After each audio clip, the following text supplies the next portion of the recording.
اللهم صل على سيدنا محمد یا رب صل وسلم. کہ اسلام میں عیدیں کتنی ہیں اور اہل بدعت نے کتنی بنا لی ہیں، ان کے دلائل کیا ہیں، اس کے جوابات کیا ہیں. مختصر، زیادہ گہرائی میں نہیں جاؤں گا کیونکہ گل ویلے دی تے پھل موسم دا، یہ بار بار مثال سناتا رہتا ہوں. بات مختصر ہو جامع ہو، دلائل مختصر ہو جامع ہو. اللہ تعالیٰ نے اپنے حبیب صلی اللہ علیہ وسلم کو جو دین دیا جسے اسلام کہا جاتا ہے، یہ دین عملی زندگی سکھاتا ہے انسان کو. رسول اللہ صلی اللہ علیہ وسلم سے ایک مرتبہ پوچھا گیا کہ دین کیا ہے؟ آپ نے فرمایا الدین هو النصیحہ، دین بھلائی کا نام ہے، خیر خواہی کا نام ہے. پوچھا کس کے لیے؟ فرمایا اللہ کے لیے، اس کے رسول کے لیے اور عام مسلمانوں کے لیے. یعنی اللہ کے بھی حقوق ادا ہوں، اس کے رسول کے بھی حقوق ادا ہوں اور عام مسلمانوں کی بھی حقوق ادا ہوں. اور اگر کبھی کوئی حق تلفی ہو جائے تو اللہ نے پھر توبہ کا دروازہ رکھا ہے. اللہ کے حقوق کیا ہیں؟ اللہ تعالیٰ نے جو چیزیں ہم پہ فرض کی ہیں ہم ان کو پورا کریں. 5 نمازیں فرض کی ہیں، 5 وقت نماز ادا کریں. رمضان کے روزے فرض کیے، روزے رکھیں. رسول صلی اللہ علیہ وسلم کا حق کیا ہے؟ آپ صلی اللہ علیہ وسلم کا حق یہ ہے آپ صلی اللہ علیہ وسلم پر درود شریف پڑھا جائے. یا ایھا الذین آمنوا صلوا علیہ وسلموا تسلیما. صلاۃ بھی پڑھو اور سلام بھی. صلاۃ اور سلام میں فرق یہ ہے کہ سلام کہتے ہیں سلامتی کو، یعنی ہر قسم کے عیب سے، عذاب سے سلامتی، مصیبتوں سے سلامتی. اور درود کا مطلب ہے خصوصی رحمت، عام رحمت سے بھی بڑے درجے کی رحمت. تو ہمیں حکم ہے کہ یہ نبی کے لیے دعا پڑھا کرو، دعا مانگا کرو. اس میں حکمت یہ ہے کہ جب تم نبی کے لیے اللہ سے دعا مانگو گے تو تمہارا یہ عقیدہ درست ہو جائے گا کہ نبی بھی اللہ کی رحمت کے محتاج ہے. اور نبی سے مانگنے کا حرام ہونا یہ تمہارے دماغوں میں، دل دماغ میں اچھی طرح یہ بات پیوست ہو جائے گی، اتر جائے گی کہ جب نبی کے لیے بھی اللہ سے مانگا جاتا ہے تو اپنے لیے نبی سے کہاں ہم مانگ سکتے ہیں. سمجھ رہے ہیں بات کو؟ درود شریف دعا ہے جو کس سے کی جاتی ہے؟ اللہ سے. کس کے لیے کی جاتی ہے؟ نبی کے لیے کی جاتی ہے. اور آپ صلی اللہ علیہ وسلم کی یہ خواہش تھی کہ میری امت میرے لیے اللہ سے دعا مانگا کرے، رحمت کی دعا مانگا کرے. تبھی آپ نے فرمایا جس شخص نے میرے لیے اللہ سے رحمت کی دعا مانگی اللہ اس پر 10 رحمتیں نازل کرے گا. تو یہ نبی نے کیوں فرمایا؟ تاکہ لوگ اللہ سے دعا مانگیں میرے لیے، کیونکہ آپ صلی اللہ علیہ وسلم سمجھتے تھے کہ میں اللہ کی رحمت کا محتاج ہوں. تو درود شریف پڑھنے سے توحید کا عقیدہ اور مضبوط ہو جاتا ہے، اور مضبوط.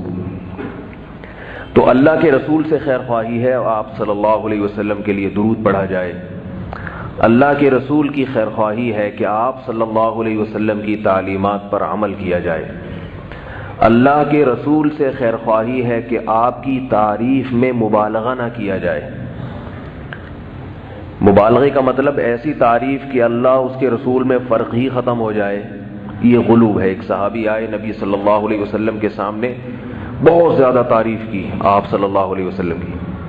آپ صلی اللہ علیہ وسلم غضبناک ہوئے اور فرمایا کہ مجھے یوں کہا کرو عبداللہ و رسولہ، میں اللہ کا بندہ ہوں اور اس کا رسول ہوں. البتہ نبی صلی اللہ علیہ وسلم کی وہ تعریفیں جو قرآن مجید نے کی ہیں، جس کے آپ اہل ہیں، وہ تعریفیں ضرور کرنی چاہیے. لیکن آج کل کے جلسوں میں، نعتوں میں ان تعریفوں کو ہائی لائٹ نہیں کیا جاتا. وہ صفات جو واقعتاً قرآن و سنت سے ثابت ہیں اور ان میں ہمارے لیے سبق بھی ہے. خیر یہ ایک الگ موضوع ہے. تو اللہ اس کے رسول سے خیر خواہی کا مطلب. اور تیسری چیز آپ صلی اللہ علیہ وسلم نے فرمایا کہ وہ کیا ہے؟ عام مسلمانوں سے خیر خواہی. عام مسلمانوں سے خیر خواہی میں پھر درجات ہیں. سب سے پہلے آپ کے رشتہ دار ہیں، آپ ان کا حق ادا کر رہے ہو کہ نہیں کر رہے؟ والدین ہیں، رشتہ دار ہیں، پھر پڑوسی ہے، پھر آپ کے ساتھ دفتروں میں کام کرنے والے، ان کے ساتھ کیسا سلوک ہے، پھر اپنے جن کے آپ ملازم ہیں، کیا ان کو کام آپ پورا کر کے دے رہے ہیں؟ تنخواہ پوری لیتے ہیں تو کام پورا کر کے دے رہے ہیں ملازمین. یہ ساری چیزیں ہیں ایک جو معاشرے میں رہنا سکھاتی ہیں انسان. یہ ہے اصل دین. پھر ہمیں ہمارے نبی صلی اللہ علیہ وسلم نے اللہ کے حکم پر 2 عیدیں بھی دی، کیونکہ ہر قوم کا ایک تہوار ہوا کرتا ہے. آپ صلی اللہ علیہ وسلم فرمائے لِكُلِّ قَوْمٍ عِيدٌ، ہر قوم کے لیے ایک عید کا دن ہوتا ہے. وَلَنَا عِيدان، اور ہمارے لیے کتنے ہیں؟ 2. تو دیکھو بھائی، نبی صلی اللہ علیہ وسلم نے ہر قوم کے لیے ایک عید، اور ہمارے لیے عیسائیوں کی کرسمس کتنی ہوتی ہے؟ 1. یہودیوں کا ایک تہوار، ہندوؤں کا ایک تہوار، مسلمانوں کے 2. اب اس میں تیسرے کی ایڈیشن کی ضرورت نہیں. یہ بالکل ایسا ہی ہے جیسے ہمیں نمازیں کتنی دی گئیں؟ 5. اگر کوئی کہے نمازیں 6 ہیں تو بتاؤ یہ دین میں اضافہ ہو گیا کہ نہیں ہو گیا؟ اللہ کے نبی 5 دے کے گئے، آپ نے 6 بھی بڑھا دی ہے بھائی. 5 عیدیں دی ہیں یا 6 دی ہیں؟ 5 نمازیں دی ہیں یا 6؟ 5 نمازیں. اب امام صاحب نے اشراق کے وقت بھی جماعت سے نماز شروع کر دی. 1 رکعت میں ہمیں کتنے سجدے دیے نبی صلی اللہ علیہ وسلم نے؟ 2 سجدے. اب ہم کہیں نہیں، نبی نے 2 دیے، ہم تیسرا بھی بنائیں گے. تو یہ اچھا کام ہوگا برا کام ہوگا؟ کسی پہ طنز مقصد نہیں ہے. بہت سے لوگ نبی کے عشق اور محبت میں کر رہے ہیں، لیکن یاد رکھو یہ عشق اور محبت خدا کی قسم قیامت کے دن گلے پڑ جائے گا. یہ عشق اور محبت میں حدود سے تجاوز مت کرو. عیسائیوں نے حضرت عیسیٰ سے عشق میں تجاوز کیا، جہنم کی آگ کے مستحق ٹھہرے. جہنم کی آگ کے. عیسائی حضرت عیسیٰ سے محبت کرتے ہیں، اس میں کوئی شبہ نہیں ہے. مجھ سے بہت سے لوگ کہتے ہیں کہ آج کل کے بدعتی نبی سے محبت نہیں کرتے. میں نے کہا کرتے ہیں، یہ غلط ہے. ممکن ہے آپ سے زیادہ کرتے ہوں، مگر یہ محبت قیامت کے دن قبول نہیں ہوگی. محبت کرنے کے آداب ہیں. کیا عیسائی حضرت عیسیٰ سے محبت نہیں کرتے؟ یقیناً کرتے ہیں، مگر یہ محبت مقبول نہیں ہے، کیونکہ حضرت عیسیٰ علیہ السلام کے معجزوں کو دیکھ کر عیسائی یہ سمجھے کہ حضرت عیسیٰ کے پاس بھی خدائی طاقتیں ہیں، حالانکہ معجزہ اللہ کی طاقت کی دلیل ہوتی ہے، پیغمبر کی طاقت کی دلیل نہیں ہوتی. معجزہ تو اللہ ظاہر کرتے ہیں، ہاتھ پیغمبر کا ہوتا ہے. معجزے میں پیغمبر کے ارادے تصرف کا قطعاً کوئی دخل نہیں ہوتا. جو یہ سمجھتا ہے کہ معجزہ پیغمبر کے ارادے اور پیغمبر نے اپنی قوت سے کیا ہے، وہ اسلام سے خارج ہے، کیونکہ پیغمبروں کو اسباب سے ہٹ کے کچھ بھی کرنے کی طاقت نہیں ہوتی، اور نہ اللہ یہ طاقت پیغمبروں کو دیتے ہیں. اب افسوس اس پر ہوتا ہے، لوگ ان باتوں کو بھی اختلافی باتیں کہتے ہیں. بھائی یہ تو کلمے کا حصہ ہے. میں ایک چھوٹا سا واقعہ سناتا ہوں، کئی بار پہلے بھی سنایا ہے. یہ میرے بیان کی تمہید سمجھ لیں آپ، جو یہ واقعہ بتا رہا ہوں. لوگ کہتے ہیں نہیں ادھر جاؤ، وہ چینل والوں کے پاس جاؤ، وہ اپنی طرف گھسیٹ رہا ہے، ادھر وائٹ والوں کے پاس آؤ، یہ اپنی طرف گھسیٹ رہے ہیں. یہ کیا ہے؟ مولوی لڑا رہے ہیں آپس میں. میرے بھائی مولوی لوگ لڑا رہے ہیں، بعض لڑا رہے ہوتے ہیں اور بعض اس لڑائی میں بچاؤ کا کام کر رہے ہوتے ہیں. بعض دفعہ بچاؤ کرنے والے کو بھی پھڈے باز کہہ دیا جاتا ہے.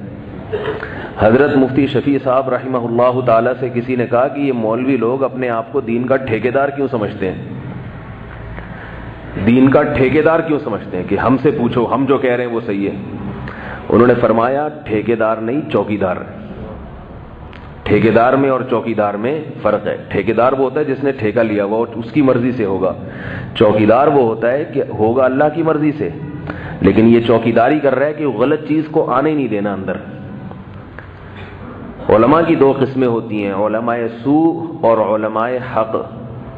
علماء سوء قرآن میں ان کا بھی ذکر ہے، علماء حق قرآن میں ان کا بھی ذکر ہے. جو علماء کے 2 گروپوں کا انکار کر دے تو وہ قرآن کا منکر ہے. ہر دور میں اہل حق بھی رہیں گے اور گمراہ بھی رہیں گے. تو علماء سو کا کام تو ہے دین میں الٹی سیدھی چیزیں داخل کرنا. جیسے کمپنی میں کوئی یا ڈیفنس کا کوئی ادارہ ہے، فوج کا حساس ادارہ ہے، اس میں ہر ایک کو گھسنے کی اجازت نہیں ہوتی. اس میں کچھ ایجنسی کے لوگ ہوتے ہیں، کچھ چوکیدار ہوتے ہیں، وہ کارڈ چیک کرتے ہیں، ہاں بھائی یہ آ سکتا ہے، یہ نہیں آ سکتا. کوئی کیسا سوٹ بوٹ پہن کے کتنی اچھی کوٹ اور ٹائی بلکہ فوجی وردی پہن کے پہنچ جائے ڈیفنس کے ایریے میں، چوکیدار جو ہوگا نا وہ دیکھے گا کہ اس کے پاس فوج کا کارڈ ہے یا نہیں. وہ وردی کو نہیں دیکھے گا، وہ اس کی ٹوپی اور اس کے جوتوں کو نہیں دیکھے. وہ کہے گا کہ جتنے بھی دہشت گردی کی کارروائیاں ہوتی ہیں وہ دہشت گرد وہی لباس استعمال کرتے ہیں. لباس نہیں چلے گا، لباس کے ساتھ ساتھ کارڈ بھی ہوگا، انگوٹھا لگایا جائے گا، دیکھا جائے گا یہ انگوٹھا میچ کر رہا ہے کہ نہیں کر رہا. تو میرے بھائی علماء کی کوشش یہ ہوتی ہے کہ اسلام کامل دین ہے. الیوم اکملت لکم دینکم، اللہ نے فرمایا نبی صلی اللہ علیہ وسلم سے کہ آج کے دن ہم نے اپنا دین مکمل کر دیا. اب اس میں کچھ بھی نہیں اضافہ ہوگا، نہ کمی ہو سکتی ہے نہ اضافہ ہو سکتا ہے. اب اگر کوئی دوسری چیز اس میں آئے گی تو یہ ذمہ داری بھائی کس کی ہے؟ یہ پولیس کی ذمہ داری ہے بھائی، یہ پولیس کی ذمہ داری ہے، یہ حکومت کی ذمہ. حکومت تو بیچاری فارغ ہوتی ہے، اس کو تھوڑی پتہ ہوتا ہے علم کا، دین کا. حکومت تو خود علماء سے پوچھتی ہے، اور حکومت کی تو ذمہ داری ہے کہ وہ خود علماء سے پوچھ کے چلے. ہر دور میں مسلمان حکمران علماء سے پوچھ کے چلا کرتے تھے. تو علماء دین کے ٹھیکیدار نہ صحیح چوکیدار تو ہوں گے نا بھائی. تو ہمیں چوکیدار، ہم عالم تو نہیں ہیں لیکن لوگوں نے بنایا ہوا ہے. لوگ کہتے ہیں ہمارے بڑوں نے بٹھایا ہوا ہے. اندھوں میں کانا راجا. لوگ مجھ سے پوچھتے ہیں بھائی آپ مفتی ہیں؟ تو میں کہتا ہوں اندھوں میں کانا راجا والا مفتی ہوں. اپنے آپ کو کسی کو اسی کے منہ سے نہ مفتی کہلوایا کرو، یہ عجیب سا لفظ لگتا ہے. کسی سے آپ پوچھ رہے ہیں آپ نیک ہیں تو وہ کہے گا کہ میں نیک ہوں، اور اگر وہ کہہ دے میں نیک نہیں ہوں تو ساری دنیا میں ڈھنڈو. وہ خود کہہ رہے تھے میں نیک نہیں ہوں. تو یہ احمقانہ قسم کے سوالات ہوتے ہیں. فون کر کے پوچھنا کہ آپ مفتی ہیں، آپ بزرگ ہیں، یہ بیوقوفانہ سوال ہوتے ہیں. آپ کو اگر اطمینان ہے کہ یہ مفتی ہیں تو پوچھ لو، نہیں ہے تو پھر کسی اور سے پوچھ لو. بھائی ہم سے ہی کیوں پوچھوا رہے ہو؟ اگر آپ کو پتہ ہے کہ یہ مفتی ہیں، آپ نے تحقیق کر لی ہے، تو آپ پھر ان سے نہ پوچھیں. پھر آپ کہیں بھئی آپ اگر کہیں بھی نہ کہ مفتی نہیں ہے تو ہمارے لیے آپ ہی مفتی ہیں، آپ بتائیں ہمیں. اگر کسی بزرگ سے پوچھا کہ آپ نیک ہیں، بزرگ ہیں، وہ جواب میں کہہ دیں کہ ہاں میں بزرگ ہوں، تو یہ کیسے بزرگ ہیں کہ جو اپنے آپ کو خود بزرگ کہہ رہے ہیں؟ اور اگر وہ کہہ دیں کہ میں بزرگ نہیں ہوں تو آپ کہیں گے یہ تو خود ہی کہہ رہے ہیں میں نہیں ہوں. تو اس کا طریقہ کیا ہے؟ لوگوں سے پوچھیں کہ یہ بزرگ ہیں یا نہیں ہیں، تحقیق کریں. اگر ثابت ہو جائے تو وہ 100 دفعہ اپنے آپ کو کہیں کہ میں بزرگ نہیں ہوں. آپ کہیں کہ آپ کی تواضع ہے، ذرہ نوازی ہے، آپ ہیں. یہ کچھ اصول اور آداب ہوتے ہیں. تو علماء کی ذمہ داری میرے بھائی کیا ہے؟ چوکیداری کرنا، کوئی غلط چیز اندر گھسنے نہ دینا. تو یہ ذمہ داری علماء قیامت تک ادا کرتے رہیں گے. تو میں یہ عرض کر رہا ہوں میرے بھائی کہ مسلمانوں کو اللہ نے عیدیں کتنی دی ہیں؟ صحیح حدیث ہے، محمد صلی اللہ علیہ وسلم نے ارشاد فرمایا لِكُلِّ قَوْمٍ عِيدٌ وَلَنَا عِيدان، ہر قوم کے لیے ایک عید کا دن ہوتا ہے اور ہمارے لیے 2 عید. یہ بڑی عیدوں کی بات ہو رہی ہے. ایک چھوٹی عید ہوتی ہے جو ہر ہفتے گھوم کے آتی ہے. وہ چھوٹی عید کون سی ہے؟ جمعے کا دن. وہ چھوٹی عید ہے، اس کو بھی حدیث میں عید کا دن قرار دیا گیا جمعے کے دن کو. لیکن بڑی نہیں ہے، یہ چھوٹی ہے، یہ کیونکہ بار بار گھوم کے آ رہی ہے. یہ چھوٹی عیدیں بھی اللہ نے ہر قوم کو عطا کی ہیں، ہر قوم کو. جتنی آسمانی کتابوں والی قومیں ہیں، سب سے پہلے قوم تھی یہودی. اسے جو چھوٹی عید ملی وہ کون سی بتاؤ بھائی؟ منہ سے بولیں گے تو بات آگے چلے گی. یہ ڈیجیٹل سسٹم کے تحت بیان نہیں ہو رہا، منہ سے بولیں تاکہ سبق یاد. یہودیوں کو کون سی ملی؟ ہفتے کا دن. آج بھی یہودی ہفتے کو چھٹی مناتے ہیں. ورلڈ ٹریڈ سینٹر جب تباہ ہوا ہے نا تو ہفتے کا دن تھا، کوئی بھی یہودی اس میں نہیں تھا. اس سے بھی بعض لوگ کہتے ہیں کہ کچھ چکر ہے، ہفتے کا دن کیوں رکھا گیا. اور یہودیوں کے بعد کون سی قوم آئی؟ عیسائی قوم آئی. یہودیوں کے بعد اتنا تو پتہ ہے نا، عیسائی. موسیٰ علیہ الصلوۃ والسلام کی قوم تھی یہودی. پھر اللہ نے آپ صلی اللہ علیہ وسلم سے تقریباً 700 سال پہلے بھیجا حضرت عیسیٰ علیہ الصلوۃ والسلام. حضرت عیسیٰ علیہ الصلوۃ والسلام کے ماننے والے عیسائی کہلاتے ہیں. ہفتے کے بعد کون سا دن آتا ہے؟ اتوار. تو عیسائیوں کو کون سا دن ملا؟ اتوار کا دن ملا. یہ دن ریپیٹ ہوتا ہے. اس کے بعد ہم آئے تو ہمارا کون سا ہونا چاہیے تھا بھائی اس ترتیب کے لحاظ سے؟ ہے بھائی پیر کا دن. لیکن پیر کا دن محمد صلی اللہ علیہ وسلم کا یوم ولادت ہے. آئی بات سمجھ میں؟ تو یوم ولادت کا تقاضا بھی تھا کہ ہمیں پیر کا دن ملتا، اور اس ترتیب کا تقاضا بھی تھا کہ ہمیں پیر کا دن ملتا. اس کے باوجود اللہ نے ترتیب الٹ دی، ریورس گیئر ہو گیا بالکل. پیر کے بجائے ہم کہاں چلے گئے؟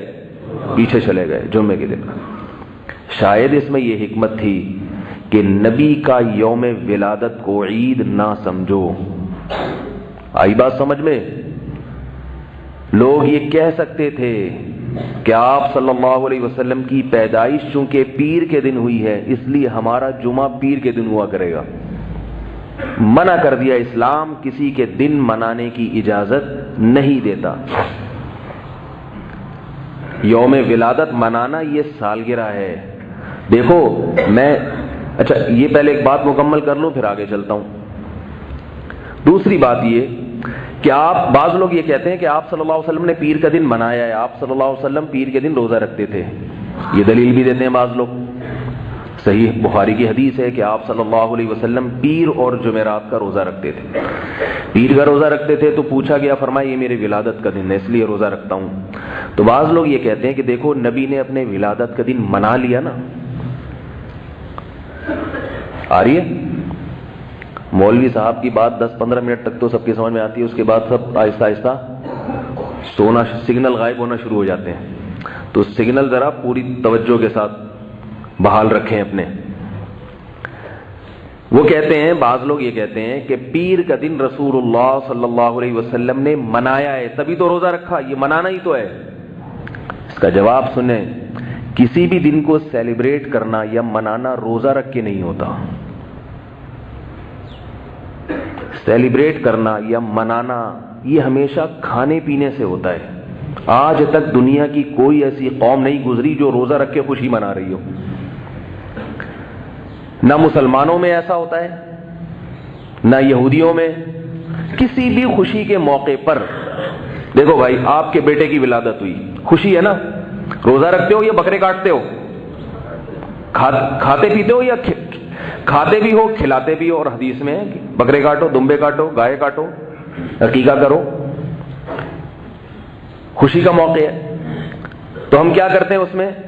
اس کو سیلیبریٹ کرتے ہیں. مبارکباد بھائی، مبارک ہو آپ کے بیٹا پیدا ہوا، لڑکی پیدا ہوئی ہے، ایک بکرا ایک دمبا. یہ بتانے کے لیے کہ لڑکی بھی خوشی کی چیز ہے. ٹھیک ہے لڑکے میں زیادہ ہوتی ہے لیکن لڑکی میں بھی خوشی ہونی چاہیے. لڑکی منحوس نہیں ہے، رو نہیں اس پہ، خوشی ہے تبھی تو ایک دمبے کا حکم ہے. یہ بتانے کے لیے ٹھیک ہے بیٹا ہوتا تو دگنی خوشی ہوتی، لیکن بیٹی سے بھی خوشی ہونی چاہیے. لوگوں کو کھلاؤ کھانا. آج کل کیونکہ ہندو زدہ معاشرہ ہے نا ہمارا، ہندوؤں میں بہت رہے ہیں تو اس لیے سارے کام ہندوؤں والے کر رہے ہیں، رو رہے ہوتے ہیں اوپر سے. تو اللہ تعالیٰ جب کوئی قوم اللہ کی کسی نعمت پہ ناقدری کرتی ہے تو اللہ تعالیٰ اس کی ریشو بڑھا دیتے ہیں.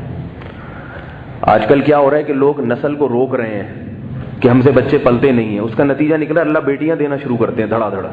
بیٹے کی لالچ میں بیٹیاں پیدا کرو. ٹھیک ہے نا؟ تو یہ اللہ کی طرف سے عذاب آتا ہے. اس لیے لڑکیوں کا گروتھ ریشو بہت بڑھ گیا ہے. اگر معاملہ اللہ پہ چھوڑ دو، جتنی اللہ نے دینی ہے، جتنے بیٹے دے جتنی بیٹیاں دے، میں اس کی تقدیر پہ راضی ہوں، وہ کھلانے والا پالنے والا وہ ہے، تو گروتھ ریشو خود بخود اعتدال پہ قائم ہو جائے گا. تو بچہ پیدا ہوتا ہے، ہم کیا کرتے ہیں بھائی؟ مٹھائی کی باتیں ہوتی ہیں. ایسا نہیں ہوتا کہ آپ قحط کی باتیں شروع کر دیں. شادی ہوتی ہے، ولیمہ ہوتا ہے، تو اس میں کیا ہے؟ روزہ رکھتے ہیں. ہے بھائی؟ کوئی آپ سے کہے میری شادی ہوئی ہے، آپ فوراً مٹھائی کی بات کرتے ہو کہ نہیں کرتے؟ بھائی ہاں ہوں کرو گے تو بات کروں گا، مجھے پھر میرے سے توجہ سے سنیں گے تو بات ہوگی، ورنہ میں کوئی پروگرام یا لیکچر پیش کرنے کے لیے نہیں آتا یہاں پہ. تو ایسا نہیں ہوتا کہ جیسے یونیورسٹیوں میں ہوتا نا 1 گھنٹے کے اتنے پیسے ملتے ہیں، تو پروفیسر صاحب لیکچر ڈیلیور کر کے چلے جاتے ہیں، ان کو پیسے مل جاتے ہیں. مجھے پیسے نہیں ملتے ایک الگ سے کوئی اس تقریر کے. اس لیے بات سنیں گے سمجھیں گے تو بات کروں گا، نہیں کریں گے تو پھر میں ایک پیپر دے دوں گا، اس کو گھر بیٹھ کے پڑھ لیے گا آپ لوگ. تو سیلیبریٹ کرنا یہ خوشی کے موقع پر ہوتا ہے، اور سیلیبریٹ کرنے کا طریقے میں مٹھائی کھانا، کیک، یہ سب باتیں ہوتی ہیں. ہم لوگ کے یہاں مٹھائی کا رواج ہے، گوروں کے ہاں کیک پیسٹریوں کا رواج ہے، کیونکہ وہ گورے ہیں بہرحال. ظاہر ہے وہ ہماری طرح تھوڑی ہیں کہ وہ جاہل مٹھائی جلیبی کھا رہے ہیں. تو جلیبی انگریز کی سمجھ میں آج تک آئی نہیں ہے، اس لیے نہیں کھاتا وہ. ایک انگریز جلیبی کی دکان پہ کھڑا تھا، جلیبی اٹھا کے گھور کے دیکھ رہا ہے اس کو.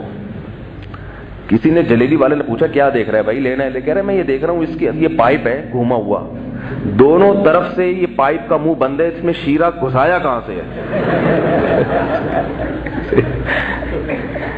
اس پائپ کا منہ دونوں طرف سے بند ہے، اس کے اندر شیرہ گھسایا کہاں سے؟ اس نے کہا کھانا ہے کھا. یہ ہم لوگ یہ ریسرچ نہیں کرتے، ہم کھاتے ہیں بس. تو ان کی عادت ہے نا ہر چیز میں تحقیق کرنے کی.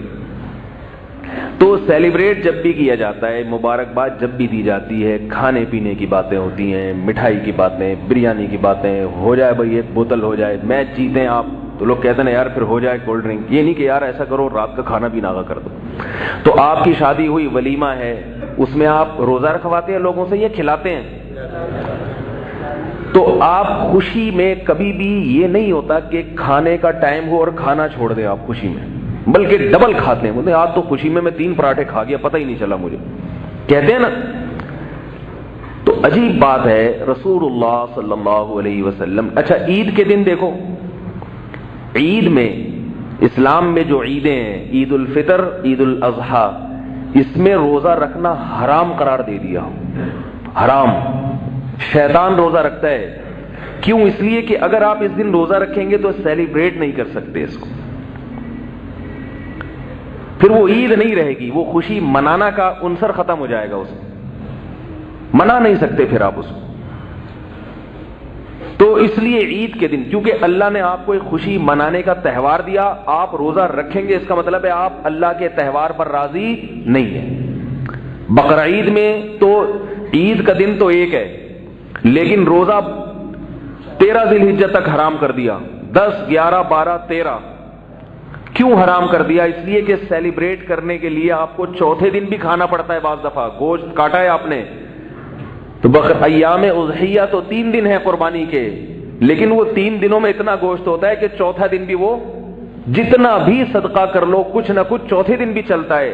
تو حالانکہ چوتھا دن عید کا نہیں ہے، مگر اس دن بھی روزہ حرام، کہ بھئی سیلیبریٹ کرتے کرتے اس کی کچھ آثار بھی تو باقی رہیں گے نا، ان آثار کی بھی رعایت کی ہے.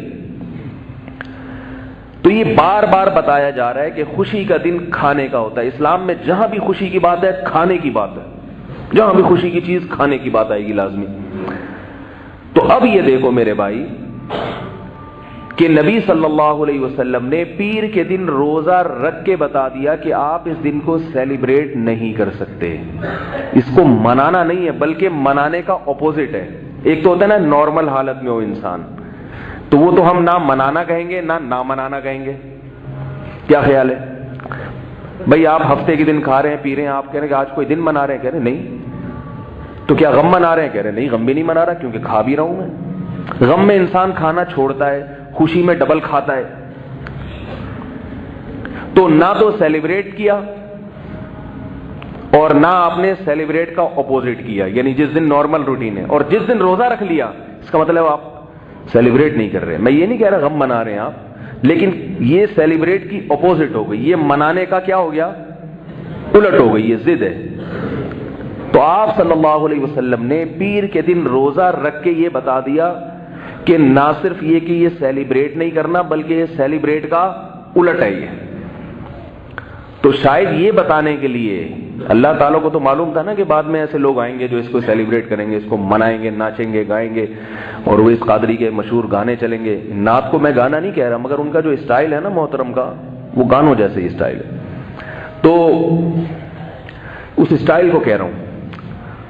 تو اللہ کے نبی صلی اللہ علیہ وسلم نے یہ دن روزہ رکھ کے بتا دیا کہ اس کا اسلام میں یوم ولادت منانے کا کوئی تصور نہیں ہے، منانے کا کوئی تصور نہیں۔ ایک بات تو یہ ہو گئی۔ دوسری بات یہ کہ اسلام میں اور غیر مسلموں میں فرق یہ ہے کہ اسلام کی عیدیں صبح ہوتی ہیں اور غیر مسلموں کی رات کو ہوتی ہیں۔ اسلام نے صبح اس لیے رکھی کہ رات کے وقت جب عید منائی جاتی ہے، رات انسان کو گناہوں کی طرف دھکیلتی ہے، کیونکہ چراغاں رات کو ہو سکتا ہے، دن میں چراغاں ممکن نہیں ہے۔ آ رہی ہے بات سمجھ میں؟ دن میں آتش بازی ممکن نہیں ہے، کیونکہ سورج کی روشنی ہر قسم کی ہری بتیوں، کیا لال بتیاں، جو بھی بتیاں ہوں، وہ سورج کی روشنی میں کوئی بتی نہیں رہتی، اور رات کے وقت بتیاں جلتی ہوئی نظر آتی ہیں۔ اسلام نے عید الفطر بھی صبح کو دی اور عید الاضحیٰ بھی صبح کو، یہاں تک کہ فقہاء نے لکھا ہے کہ عید الاضحیٰ کے دن مغرب کے بعد جانور کاٹنا مکروہ ہے، کیونکہ سیلیبریٹ کرنا ہے تو دن کی روشنی میں، شاعر اسلام کا اظہار کرنا ہے تو دن کی روشنی میں۔ تو کیا اصول پتہ چلا؟ اسلام ہمیں کب عید منانے کا حکم دیتا ہے؟ صبح صبح، جتنی عیدیں ہیں صبح صبح کے ٹائم پہ ہیں۔ جمعے کا دن دیکھ لو، جمعہ بھی عید ہے نا۔ اچھا، روزے سے یاد آیا کہ جمعہ کے دن بھی رسول، کیونکہ عید کا تصور ہے، اس لیے آپ صلی اللہ علیہ وسلم نے صحیح بخاری کی حدیث میں فرمایا لا تختصوا یوم الجمعۃ بصوم، جمعے کا دن روزے کے ساتھ خاص مت کرو، کیونکہ بعض یہ ہو سکتا تھا کہ جمعے کے دن بڑا دن ہے تو بعض لوگ یہ سوچ کے روزہ رکھیں گے کہ آج جمعہ ہے تو زیادہ ثواب ملے گا۔ آپ نے فرمایا نہیں، منع کر دیا۔ اسی لیے علماء کہتے ہیں کہ خاص جمعے کے دن کو بنیاد بنا کے روزہ رکھنا جائز نہیں ہے، لیکن چونکہ یہ چھوٹی عید ہے اس لیے روزہ حرام نہیں بلکہ مکروہ ہے، کیونکہ بڑی عید میں تو حرام ہے اور جمعے کے دن کیا ہے؟ مکروہ ہے۔ ہاں اگر کسی کا پہلے سے روزہ رکھتا آ رہا ہے، جیسے ایام 20 کے روزے رکھتا ہے کوئی، اس میں جمعہ آ گیا تو ایک الگ بات ہے، وہ ایام 20 کے روزے کہلائیں گے، جمعے کا روزہ نہیں کہلائے گا۔ یا کسی کی چھٹی جمعے کو ہوتی ہے، اس کو روزہ جمعے کے دن آسان لگتا ہے اس لیے رکھ رہا ہے، وہ جمعے کی وجہ سے نہیں رکھ رہا بلکہ وہ اس لیے کہ میری چھٹی ہے اس لیے رکھ رہا ہے، وہ ایک الگ چیز ہے۔ اسپیشل جمعے کو بنیاد بنا کے روزہ رکھنا جائز نہیں ہے۔ اس سے بھی پتہ چلتا ہے کہ جمعے کا دن چونکہ عید ہے نا، عید ہے، اس لیے اس میں بھی روزہ رکھنا منع کر دیا۔ تو اس سے پتہ چلا کہ جو عید ہے اس میں روزہ نہیں ہو سکتا، تو آپ صلی اللہ علیہ وسلم نے پیر کے دن روزہ رکھ کے بتا دیا کہ یہ عید نہیں ہو سکتا، یوم ولادت عید نہیں ہو سکتا۔ جمعے کے دن خطبہ ہوتا ہے، 2 رکعتیں ہوتی ہیں، عید الفطر میں بھی خطبہ ہوتا ہے، 2 رکعتیں ہوتی ہیں، عید الاضحیٰ میں بھی خطبہ ہوتا ہے، 2 رکعتیں ہوتی ہیں۔ عید کی نماز کے لیے بھی اجتماع ضروری ہے، 1-2 آدمی نہیں پڑھ سکتے عید کی نماز، جبکہ عام جماعت میں 1-2 آدمی بھی پڑھ لیتے ہیں۔ جمعے کے لیے بھی اجتماع ضروری ہے۔ ساری وہی شرطیں ہیں جمعے کی جو عید اور بقرعید کی شرطیں ہیں، اور دن کا، اس میں بھی دن کا وقت رکھا گیا، دوپہر کو نماز ہوتی ہے، جمعے کی نماز عشاء میں نہیں ہوتی، تو سیلیبریٹ کرنے کے لیے یہ بھی کب رکھا گیا ہے؟ دن کی روشنی میں۔ اس میں بھی بتیاں اور چراغ اور آتش بازی ممکن نہیں ہے، کیونکہ آتش بازی کی جو لائٹیں ہیں وہ دن کی روشنی میں نمایاں نہیں ہوتی۔ تو اب دیکھو عیسائی کب مناتے ہیں؟ رات کو۔ کل رات 12 بجے کے بعد عیسائیوں نے منانا شروع کر دی، اس میں جو انہوں نے کرنا تھا، جو بھی حساب کتاب ہوتا ہے ان کا، وہی جانتے ہیں، ہم نہیں جانتے اس کو۔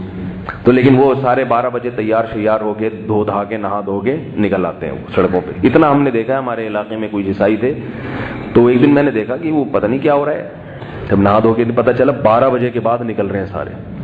تو یہ خود، کیونکہ رات کا وقت گناہوں کی طرف لے، آتش بازی کی طرف لے کے جاتا ہے انسان کو، گناہوں کی طرف لے کے جاتا ہے، اس لیے اسلام نے عیدیں رکھی ہیں دن کے وقت۔ صبح صبح اٹھو، نہا دھو کے نماز پڑھو، چلو، اور گھر جا کے کھاؤ پیو، بس یہ عید ہو گئی۔ جبکہ جو ہمارے ہاں 12 ربیع الاول منائی جاتی ہے، اس میں اصل جو جشن منایا جاتا ہے وہ کس وقت؟ رات، کیونکہ دن کو منانے کا مزہ ہی نہیں ہے۔ دن میں وہ نہ ہری بتیاں نظر آئیں گی نہ لال بتیاں، منوڑا کو کسی نے بتایا کہ اتنا زبردست سجایا گیا سمندر کو لانچ پہ، خوبصورت لائٹیں اور یہ وہ، تو یہ دن میں تو ہو ہی نہیں سکتی بھائی. تو یہ خود اس کی علامت ہے کہ یہ ایک بدعت چیز ہے جو شریعت کے مزاج کے خلاف، کہیں سے بھی شریعت کے لحاظ سے یہ میچ نہیں کرتی ہے. یہ تو جب ہے جب 12 تاریخ کو یوم ولادت مان لیا جائے، فرض کر لیا جائے تو ہے، پھر یہ منانا جائز نہیں ہے. لیکن حقیقت یہ ہے کہ 12 تاریخ یوم ولادت ہے ہی نہیں.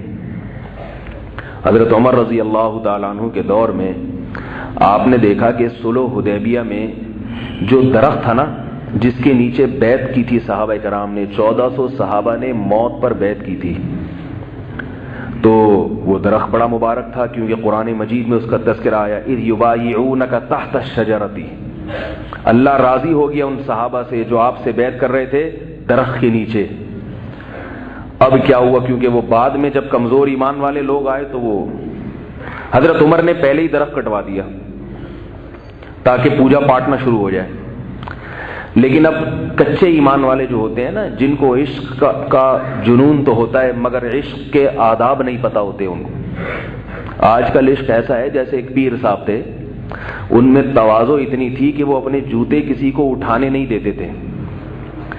پٹھان بھائی ناراض نہ ہو، کیونکہ یہ ہمارے حضرت سنایا کرتے تھے اور یہ بتاتے تھے کہ ان کے پٹھان مرید نے ایسا کیا. تو وہ جب تک میں ان بزرگوں نے جن کا بتایا نا تو وہ نام نہیں لوں گا تو وہ مزہ نہیں آئے گا پھر. تو ہمارے استاد بھی ہیں، بہت سارے پٹھان ہیں، ہمارے شاگرد بھی ہیں. تو کسی قوم کی تضحیک یا مذاق اڑانا مقصد نہیں ہے، بلکہ یہ ان کے جذبے کو بیان کرنا مقصد ہے کہ وہ محبت ایسے ہوتی ہے. تو حضرت گنگوہی نے لکھا ہے اور ہمارے حضرت رحمہ اللہ بھی بیان کرتے تھے کہ ایک پٹھان مرید تھے، گاؤں دیہات سے آئے تھے، دیہاتی تھے. وہ دیہاتیوں کے زیادہ آداب وداب نہیں پتہ ہوتے. تو وہ اپنے پیر صاحب کا بہت احترام کرتے تھے. تو انہوں نے اپنے پیر صاحب سے کہا کہ ہماری موجودگی میں آپ اپنے جوتے نہیں اٹھا سکتے، کیونکہ ہمارے لیے یہ بڑی غیرت کے خلاف ہے کہ پیر صاحب کے جوتے ہماری موجودگی میں پیر صاحب خود اٹھائیں، ہم اٹھائیں گے آپ کے جوتے.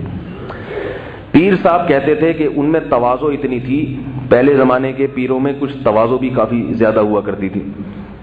اور جن میں یاد رکھو جو اپنے جوتے اٹھواتے ہیں اس کا یہ مطلب نہیں کہ ان میں تواضع نہیں ہے، بعض میں تربیت کا عنصر غالب ہوتا ہے. لیکن جو اپنے جوتے اٹھوا کے خوش ہوتے ہیں نا تو وہ متکبر ہے، اس سے تعلق چھوڑ دو. آئی بات سمجھ میں؟ جوتے اٹھوا کے خوش ہونا یہ انسان میں حب جاہ کی دلیل ہے. تو اب وہ کیا ہے کہ انہوں نے جوتے نہیں اٹھانے دیے اس کو. انہوں نے کہا نہیں خو ہم اٹھائے گا. پیر صاحب نے آگے بڑھ کے جلدی سے اپنے جوتے خود ہی اٹھا لیے. جیسے ہی اٹھائے ہیں، پٹھان بھائی جو مرید ہیں پیر صاحب کا ہاتھ پکڑ کے مروڑا اور ان کی کلائی اتر گئی اور جوتے ہاتھ سے لیے.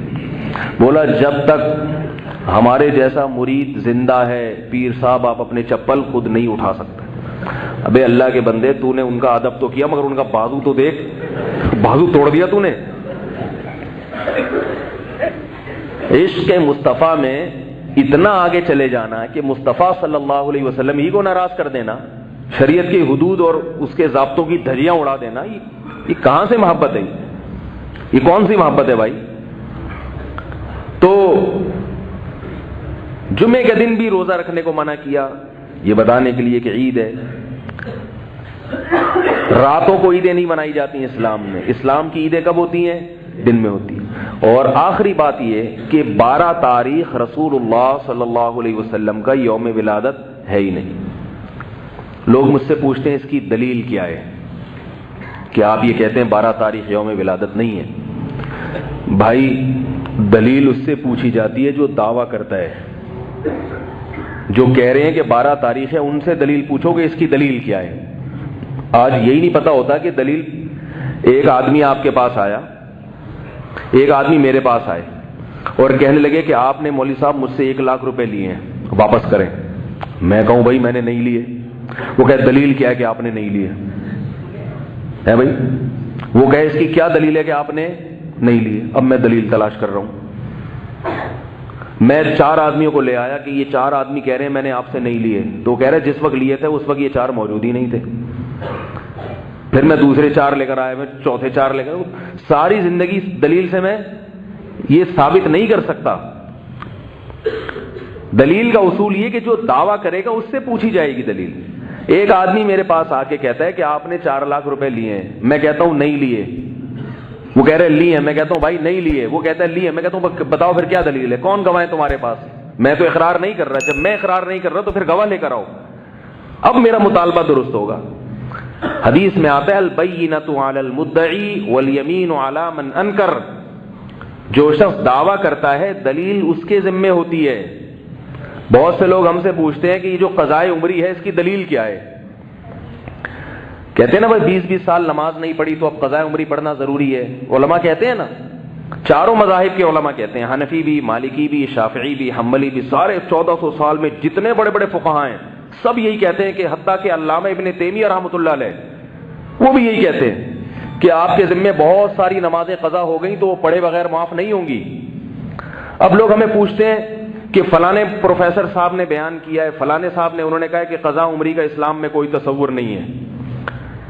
ہم کہتے ہیں تصور ہے, تو وہ کہتے ہیں اپنے مفتی صاحب سے پوچھو کہ اس کی کیا دلیل ہے, 20 سال کی نمازیں اگر ہو جائیں تو وہ بھی پڑھنا ضروری ہے. یہ بھی احمقانہ سوال ہے.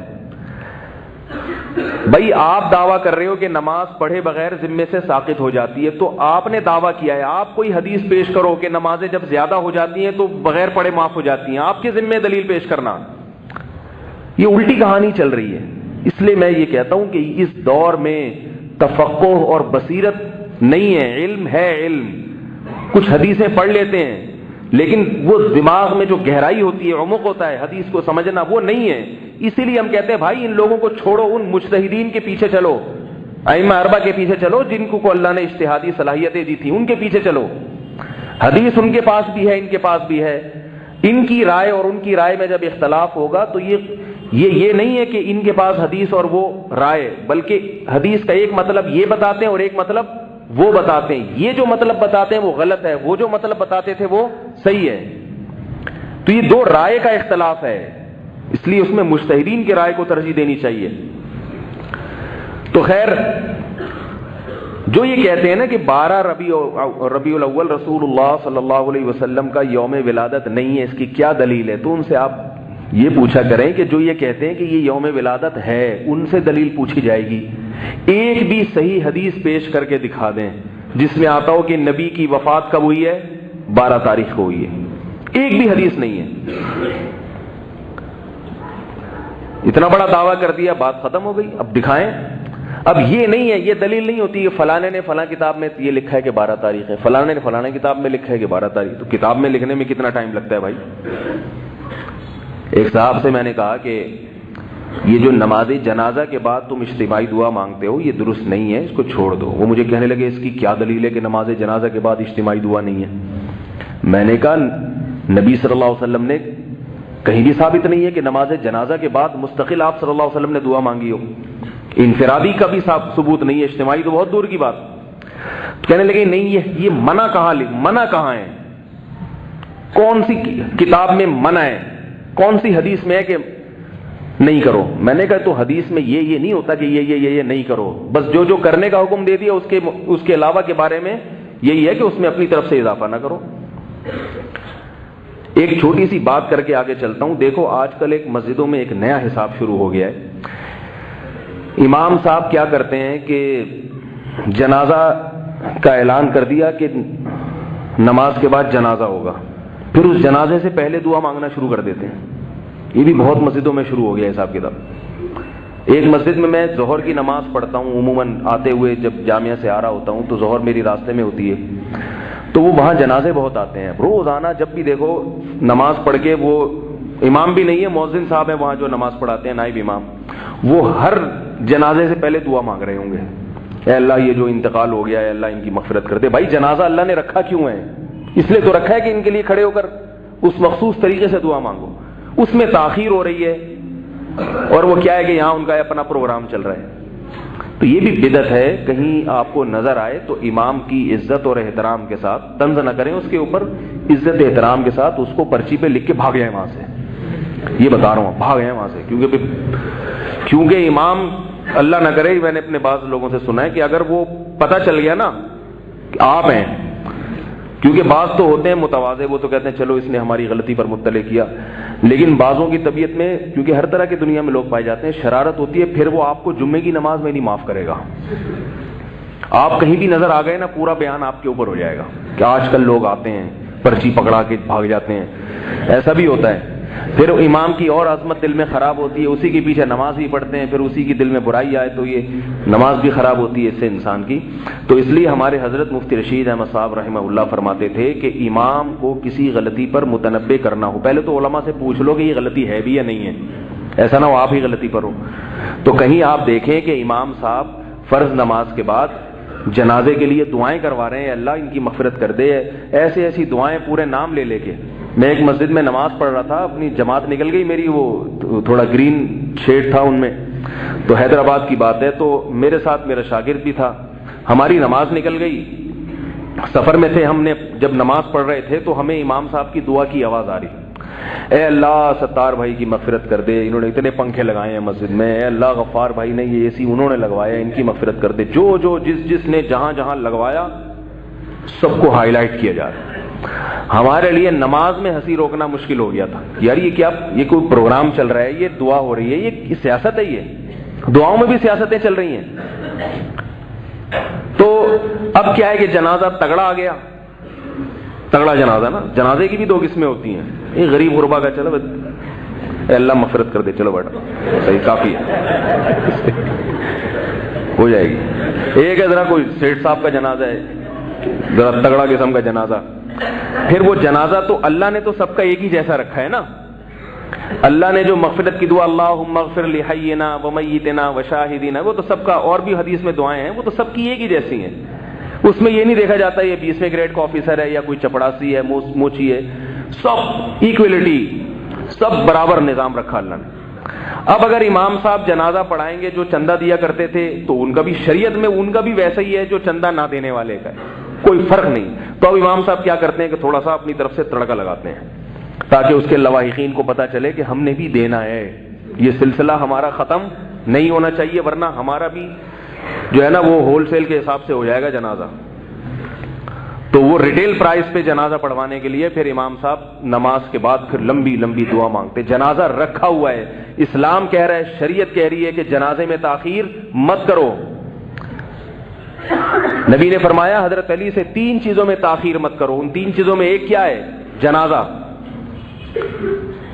یہاں تک کہ صحابہ کرام کی جب میت ہوتی تھی، انتقال ہوتا تھا، بعض دفعہ نبی کو اطلاع دینے سے پہلے دفنا دیا کرتے تھے، کیونکہ رات کو انتقال ہوا، آپ صلی اللہ علیہ وسلم کو جگائیں گے تو نیند خراب ہونے کا اندیشہ ہے، فجر تک انتظار کریں گے تو جنازے میں تاخیر ہوگی، اس لیے رات ہی کو دفنا دیا. حالانکہ محمد صلی اللہ علیہ وسلم کسی پہ جنازہ پڑھے کتنی بڑی خیر و برکت ہے، لیکن صحابہ جانتے تھے کہ تاخیر، یہ تھے سنتوں، اصل سنت پہ حرص اس کو کہتے ہیں. تو اب کیا ہے کہ وہ امام صاحب کا پروگرام چلتا ہے نماز کے بعد، یا اللہ ان کی مغفرت کر دے، یا اللہ، وہ جنازہ پڑھا ہوا ہے، وہ کہہ رہا ہے بھائی مغفرت کے لیے اللہ نے جو طریقہ بیان کیا ہے جنازے کی دعا وہ پڑھو نا. تو جیسے نماز جنازہ کے بعد دعا جائز نہیں ہے، بدعت ہے، اسی طرح نماز جنازہ سے پہلے بھی ناجائز ہے. تو کہیں کسی مسجد میں دیکھیں، کیونکہ لوگ کہتے ہیں کہ آپ خود کیوں نہیں بتا دیتے، یاد رکھو ہر آدمی اپنی فیلڈ کو صحیح طرح سمجھتا ہے. مولوی صاحب جب ایک دوسرے مولوی صاحب کو اس طرح کی باتیں شروع کر دیں تو پھر تھوڑا سا دلوں میں کچھ خطرہ ہوتا ہے. تو اس لیے اس کا بہترین طریقہ یہ ہے، پرچی لکھیں اور ایسی جگہ ڈال کے غائب ہو جائیں، وہاں سے رائٹنگ سے بھی نہ پکڑے جائیں.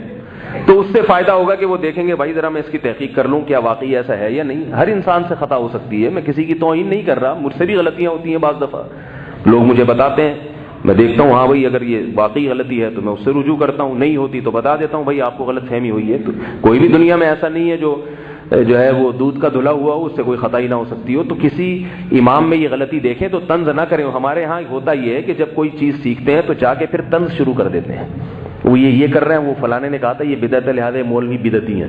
تو یہ چھوٹی چھوٹی باتوں پہ بدعتی ہونے کا فتویٰ نہ لگایا کریں، بس سمجھا دیا کریں، اور ایک دفعہ سمجھا دیں اس کے بعد دوبارہ نہ چھیڑیں. ہمارے ذمے بات پہنچانا ہے، منوانا نہیں ہے. فتنہ وہاں کھڑا ہوتا ہے جہاں منوانے کے لیے مسلط ہو جاتے ہیں. امام مان نہیں رہا، پھر آپ منوا رہے ہیں، پھر جھگڑے، پھر کمیٹیوں میں فسادات، پھر مسجدوں میں 2 دھڑے. یہ وہ اتنا برا کام نہیں تھا، لیکن یہ دھڑے بندیاں اس سے زیادہ برا کام ہو گیا. تو آپ نے بات پہنچا دی، آپ کا فرض ادا ہو گیا. منوانا آپ کا کام نہیں ہے، منوانا پولیس کا کام ہے. پولیس کیوں ہے؟ وہ بھائی جب کوئی نہیں مان رہا ہو تو ڈنڈے کے زور سے سمجھائے گی، وہ آپ نہیں منوا سکتے. اور اگر پولیس نہیں منوا رہی تو آپ پولیس بننے کی کوشش نہ کریں. سمجھ رہے بات کو؟ تو میں یہ عرض کر رہا تھا، کہاں سے بات چل رہی تھی بھائی؟ نہیں 12 ربیع الاول رسول اللہ صلی اللہ علیہ وسلم کی تاریخ پیدائش نہیں ہے. اگر کوئی کہتا ہے تو کوئی ایک حدیث پیش کرے، صحیح حدیث ہو. یہ نہ ہو کہ فلانے نے لکھا ہے تو فلانے نے لکھا ہے تو ڈمکانے نے لکھا ہے. تو وہ میں جنازے کی بات کر رہا تھا نا، جنازے کے بعد دعا کے بارے میں بار بار کہہ رہے تھے کہ کسی نے لکھا ہے کہ ناجائز ہے. میں نے کہا ہاں. تو کہنے لگے کس نے؟ میں نے کہا میں نے لکھا ہے. ابھی تھوڑی دیر پہلے میں گھر میں لکھ کے آ رہا ہوں، چھپ بھی جائے گا انشاءاللہ. تو بس وہ لکھا ہوا ہو جائے گا. تو لکھا ہوا تھوڑی دلیل ہوتا ہے، کوئی بھی کچھ بھی اٹھا کے لکھ لے. دلیل تو یہ ہوتی ہے کہ قرآن و سنت سے ائمہ مجتہدین جو قرآن و سنت ہی کی تشریح کرنے والے ہیں ان سے کیا ثابت ہے. تو باقی کسی نے بھی کچھ اٹھا کے لکھ دیا تو وہ اس کی کوئی گارنٹی نہیں ہے بھائی، وہ تو کوئی بھی کچھ لکھ سکتا ہے. تو کوئی دلیل نہیں ہے اس کی. اور فلکیات کی روح سے اگر دیکھا جائے، دیکھو آج انٹرنیٹ پہ سرچ کرو، آپ اسلامی تاریخ سے اپنی انگریزی تاریخ نکال سکتے ہو. کیا خیال ہے بھائی؟ دن بھی نکال سکتے ہو، تاریخ بھی نکال سکتے ہو. بہت زیادہ فرق آتا ہے تو ایک دن کا فرق آ سکتا ہے، اس سے زیادہ فرق نہیں آتا. جب آپ انٹرنیٹ پہ پرانی تاریخ ڈالیں گے نا انگریزی، گوگل پہ آج تجربہ کر کے دیکھیں اور دیکھیں کہ یہ تاریخ کے لحاظ سے میرا اسلامی تاریخ اور میرا دن کیا بنتا ہے، تو آپ کو بتا دے گا آپ کا دن یہ بنتا ہے اور آپ کی اسلامی تاریخ، اور وہ بتا دے گا کہ بھئی یہ ایک دن کا فرق اس میں ہو سکتا ہے. کیونکہ گوگل کو اس وقت نہیں پتا تھا کہ مفتی منیر صاحب نے کیا اعلان کیا تھا، چاند ہوا تھا کہ نہیں ہوا تھا. گوگل کیلکولیٹ کر کے بتاتا ہے بس. پشاور میں وہ ایک دن پہلے بتائے گا اگر سمجھدار ہوگا، اور کراچی میں ایک دن بعد بتائے گا. لیکن گوگل ابھی اتنی سمجھ نہیں آئی اس میں. ہر چیز گوگل سے پتہ چلتی ہے سوائے ایک چیز کے، وہ تو یاد ہے نا، وہ نہیں پتہ چلتی، وہ کسی اور وقت دوبارہ بتاؤں گا، وقت کم ہے. تو آپ گوگل پہ سرچ کریں 12 ربیع الاول رسول اللہ صلی اللہ علیہ وسلم کی جو عیسوی تاریخ پیدائش ہے. نبی صلی اللہ علیہ وسلم نے حجۃ الوداع جو کیا ہے وہ دن پر پورا اجماع ہے کہ وہ 9 ذی الحجہ تھی، اور دن کون سا تھا؟ جمعے کا. 9 ذی الحجہ جمعے کا دن. اور اگلے سال ربیع الاول میں آپ صلی اللہ علیہ وسلم کا انتقال ہوا پیر کے دن. کوئی ریاضی دان ذرا کیلکولیٹ کر کے دیکھے کہ جس سال آپ صلی اللہ علیہ وسلم کا انتقال ہوا اس سال 9 ذی الحجہ پڑ رہی تھی، جمعے کا دن. خیر اس سے تو وفات کا پتہ چلے گا، وفات کا. ولادت کا بھی اسی طرح کیلکولیٹ کیا جا سکتا ہے. یہ تو وفات کا پتہ چلے گا، اگلے سال وفات ہوئی ہے نا آپ کی، تو جس سال آپ صلی اللہ علیہ وسلم کی ولادت ہوئی ہے اس سال آپ صلی اللہ علیہ وسلم وہ جو ولادت ہوئی پیر کا دن تھا. اور اس پر بھی اتفاق ہے کہ مہینہ ربیع الاول کا تھا. تو آپ ذرا کیلکولیٹ کر کے یا کسی ریاضی دان سے دیکھیے، پوچھئے کہ کیا ربیع الاول میں 12 تاریخ کو اس سال پیر کا دن بیٹھ رہا ہے کہ نہیں بیٹھ رہا؟ تو وہ آپ کو بتائے گا کہ میچ ہی نہیں ہو رہی ہے، بلکہ پیر کا دن یا تو 8 تاریخ کو بیٹھ رہا ہے یا 9 ربیع الاول کو بیٹھ رہا ہے. اسی وجہ سے محقق علماء کہتے ہیں کہ اس بات کا زیادہ امکان ہے کہ آپ صلی اللہ علیہ وسلم کا یوم ولادت 8 ربیع الاول یا 9 ربیع الاول ہے، اور اس میں بھی 8 کو زیادہ ترجیح دی ہے. لیکن یہ بھی یقینی نہیں ہے. اس لیے یقینی نہیں ہے کہ صحابہ کرام نے آپ صلی اللہ علیہ وسلم کی ایک ایک چیز کو نوٹ کیا. آپ ہنستے تھے تو آپ کے دانت کتنے نظر آتے تھے، آپ صلی اللہ علیہ وسلم کھجور کیسے کھایا کرتے تھے، آپ صلی اللہ علیہ وسلم چلا کیسے کرتے تھے، آپ صلی اللہ علیہ وسلم بالوں کی مانگ کیسے نکالا کرتے تھے، آپ صلی اللہ علیہ وسلم کے سر میں کتنے بال سفید ہو گئے تھے. ایک ایک چیز نوٹ کی اور آگے امت کو بتائی. تو سوچئے کہ یوم ولادت اور یوم وفات نہ یا تو نوٹ نہیں کیا، نوٹ کیا تو آگے امت کو بتایا نہیں. یہ ہو نہیں سکتا کہ نوٹ نہ کیا ہو، یہ ممکن نہیں ہے. اس لیے کہ چلو ولادت میں تو کہہ سکتے ہیں نوٹ نہیں کیا، وفات کا دن تو معلوم ہونا چاہیے تھا نا. معلوم تھا مگر آگے نقل نہیں کیا تاکہ یہ امت برسیاں منانا نہ شروع کر دے. کیونکہ ولادت کے دن سے اور وفات کے دن سے کوئی شریعت کا حکم متعلق نہیں ہے. اس لیے صحابہ کرام نے نہ یوم ولادت کی تاریخ آگے امت کو بتائی اور نہ یوم وفات کی تاریخ امت کو بتائی، جان کر جیسے حضرت عمر نے وہ صلح حدیبیہ میں جو درخت تھا نا وہ جب کٹوا دیا تو بعض جو کمزور ایمان والے لوگ تھے جو عشق کرتے تھے مگر عشق کا طریقہ نہیں آتا تھا، انہوں نے پھر ایک درخت بنایا اور اس کو نام دے دیا یہ صلح حدیبیہ والا درخت ہے۔ تو بالکل ایسے ہی ہے کہ صحابہ کرام نے یوم ولادت نہیں بتایا ہمیں، لیکن کیا نتیجہ نکلا کہ بدعتیوں نے کچھ تو کرنا تھا نا، کسی دن کو سیلیبریٹ تو کرنا ہے، منانا تو ہے، تو انہوں نے خود سے 12 تاریخ کو متعین کر کے منانا شروع کر دیا۔ جیسے عیسائی خود اس بات کا اعتراف کرتے ہیں کہ 25 دسمبر حضرت عیسیٰ کا یوم ولادت نہیں ہے، یہ عیسائی پادریوں نے اپنی کتابوں میں لکھا ہے، مگر دن تو منانا ہے نا، انہوں نے عمل سے تو ثابت نہیں کرتے کہ ہم عیسائی ہیں۔ عیسائیوں کی آج داڑیاں نہیں ہوتی، حضرت عیسیٰ علیہ السلام کی داڑھی تھی۔ حضرت عیسیٰ علیہ السلام زنا اور شراب کے خلاف دعوت لے کر آئے تھے، آج پورا امریکہ شراب بھی پی رہا ہے، زنا بھی کر رہا ہے۔ تو جو عملی تو کام کرنے کے تھے حضرت عیسیٰ کی تعلیمات میں وہ چھوڑ دیے، حضرت عیسیٰ کے یوم ولادت منانا شروع کر دیا۔ یہ سب ان لوگوں کے کام ہیں جو عمل میں کسی کو فالو نہیں کرتے مگر دن منا کے خوشیاں مناتے ہیں۔ عیسائیوں کے پاس بھی یوم ولادت محفوظ نہیں تھا حضرت عیسیٰ کا، انہوں نے بھی 25 دسمبر متعین کر کے اس کو منانا شروع کر دیا۔ اور کمال کی بات ہے عیسائیوں کی جو اصل عید تھی جو حضرت عیسیٰ دے کے گئے تھے اس کا کسی عیسائیوں کو بھی پتہ ہی نہیں ہے کہ وہ کون سی تھی۔ تو جس طرح سے ربیع الاول 12 تاریخ منائی جا رہی ہے، اس سے بھی ایسا معلوم ہوتا ہے کہ کچھ وقت کے بعد ان کو یہ پتہ ہی نہیں چلے گا کہ اصل عیدیں کہاں غائب ہو گئیں۔ اور جوش و خروش ان لوگوں میں عید الفطر اور عید الاضحیٰ میں اتنا نہیں ہوتا جتنا اس بنائی ہوئی عید میں ہوتا ہے۔ جو اصل عیدیں اسلام نے دی ہیں ان میں ایسا چراغا نہیں ہوتا، ان میں اس طرح نہیں ناچتے، مگر جو عید نہیں دی ان میں اتنا اس کو سیلیبریٹ کرتے ہیں کہ اصل عیدوں میں بھی ایسا نہیں ہوتا۔ تو یہ ساری باتیں اس بات کی علامت ہے میرے بھائی، اللہ تعالیٰ نے ہمیں جو دین دیا ہے۔ بعض لوگ کہتے ہیں کہ تم لوگ بھی تو حضرت عمر کا دن مناتے ہو اور فلاں کے دن مناتے ہو، تو جو مناتے ہیں بھائی ان سے پوچھو، ہم تو نہیں مناتے، ہم تو نہ حضرت عمر کا دن مناتے ہیں، نہ عثمان کا دن مناتے ہیں، نہ علی کا دن مناتے ہیں رضی اللہ عنہ، نہ حضرت حسین کا دن مناتے ہیں۔ ہم کہتے ہیں حضرت عمر کی تعلیمات کو فالو کرو، حضرت عثمان کو فالو کرو، حضرت حسین کو فالو کرو، حضرت علی کو فالو کرو، ان کے دن منانے کی ضرورت نہیں ہے۔ تو اس لیے اس بارے میں اپنا عقیدہ درست کریں۔ اور ایک بات یہ کہ دیکھو بھائی، یہ وقت ذرا مجھے بتائیں، یہ گھڑی تھوڑی آ گیا ہے، کیا ٹائم ہو رہا ہے؟ 35 ہو رہے ہیں۔